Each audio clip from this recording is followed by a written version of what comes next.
y'all can sit around and think that Helena is cuckoo for Cocoa Puffs, but that girl, I'm telling you, when I tell you that girl got the sight, she got the sight. And if they would have taken heed, maybe they could have avoided what happened. If you guys are new here, my name is Ashley. This is My Sweet Perspective, where I give my take on all things TV and movie related. And I'm here to put you on, y'all. We are getting into House of the Dragon, Season 2, Episode 1, A Son for a Son. And when I tell you this premiere set us up, okay, it set the stage. I actually took this weekend and I went back and rewatched season 1. And honestly, guys, I had taken season 1 for granted. That was actually a really good season, minus the first 2 episodes I wasn't a huge fan of. But y'all, they set a stage. And I feel like with this first episode, we are getting just a glimpse. We are just getting a glimpse and a taste of what we're in for in season 2. If you thought it was violent before, if you thought there was gore before, if you thought you saw everything in Game of Thrones, baby, you have not. And so as this episode opens up, we know what happened in the finale of season 1. Aemond took out Luke, baby. Well, really, Vhagar took out Luke. But again, you can't play with ancient dragons, okay? These are not games you can play, Aemond. And I am Team Black all day. Let's just get that on the table because I haven't covered this show before. However, Aemond, for some reason, there's a part of me that likes Aemond, but I'm Team Black all day. Rhaenyra is the rightful queen, okay? She's the rightful heir, and Alicent is a monster. But as the episode opens up, we see Jaehaerys. And he is out, being an envoy, which is what both boys were out doing when Luke was unalived, right? And so he's at the wall meeting with the Starks and is like, what can you do for me? And they said, we can send you the old men, okay? We can send you the old men. You'll be all right. Meanwhile, Rhaenys has went everywhere. She was working on the blockade.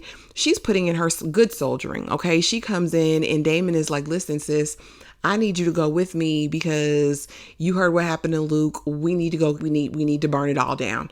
And she's like, well, what about the queen? And he says, the queen is MIA. Okay. She's taken on this mourning, being a mother and relinquishing her duty as a queen.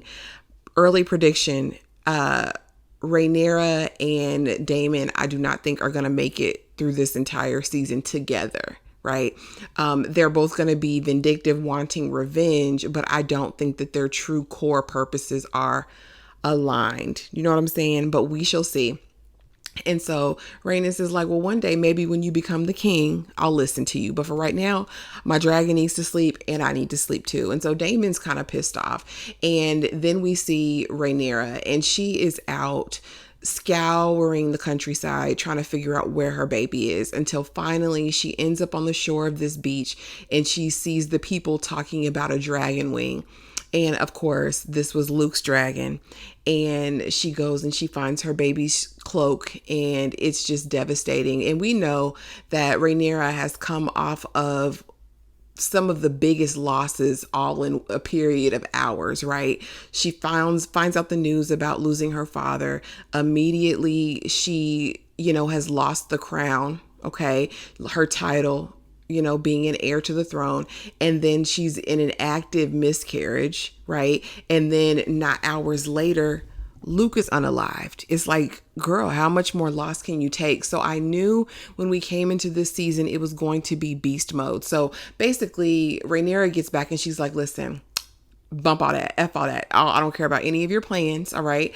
I want Aemon's head.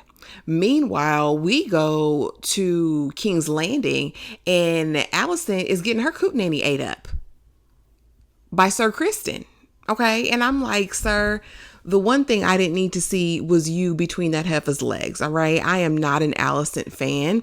I feel as though Alicent has been diabolical since the moment we met her. I don't buy at any given moment that she has ever been kind and wonderful and this perfect person. She set herself up to be the martyr, and she's low down and disgusting. That's all Alicent is. And so honey, Kristen Cole. So Kristen Cole is down there getting, all he can get out of the coot nanny. And she's like, this can never happen again. This can never happen again. And you can tell that her power is waning, right? We go to a meeting of the small council, and Aegon, honey, and his present reign attends, and he wants to bring his son, right? He's like, my son will be heir to the throne after me. And my thing is, brother, you don't even know how to be king yet. You know what I mean? Just silly. And so we see Otto, and he's trying to run something. And at the end of the day, with Larys around, there's no way Otto is going to stay hand of the king. When he put that little seed of doubt in Aegon's head, and we already know who Aegon is. Aegon's miserable. All right. Now, what I'm interested in seeing this season, because we really haven't seen it in the first season, we haven't seen anyone with just that diabolical nature of like a Ramsay Bolton or like a Joffrey Baratheon. So I'm curious, right? If any of the characters this season in House of the Dragon, if we're gonna see that. Larys is coming close, but I just honestly think he's probably just an amalgamation of the worst of Littlefinger and the Spider. You know what I'm saying? So yeah. Anyway, Daemon concocts a plan after Rhaenyra says that she wants Aemon's head, right? Daemon is like, all right. So he sneaks into King's Landing, gets one of the Night's Watch, I guess, that he has that's for sale. Okay. And basically finds out that they have basically an exterminator, a rat exterminator. And he offers him money, but he's got to get the head of Aemon, right? So they blunder through the castle, honey, and just randomly pick one of the king's kids. And I'm like, y'all are just blotching this job up. It ain't any kid's head. It's Aemon's head. But anyway, tell me why they take off that baby's head. Now, I'm team black all day, y'all, but I can't get up behind that.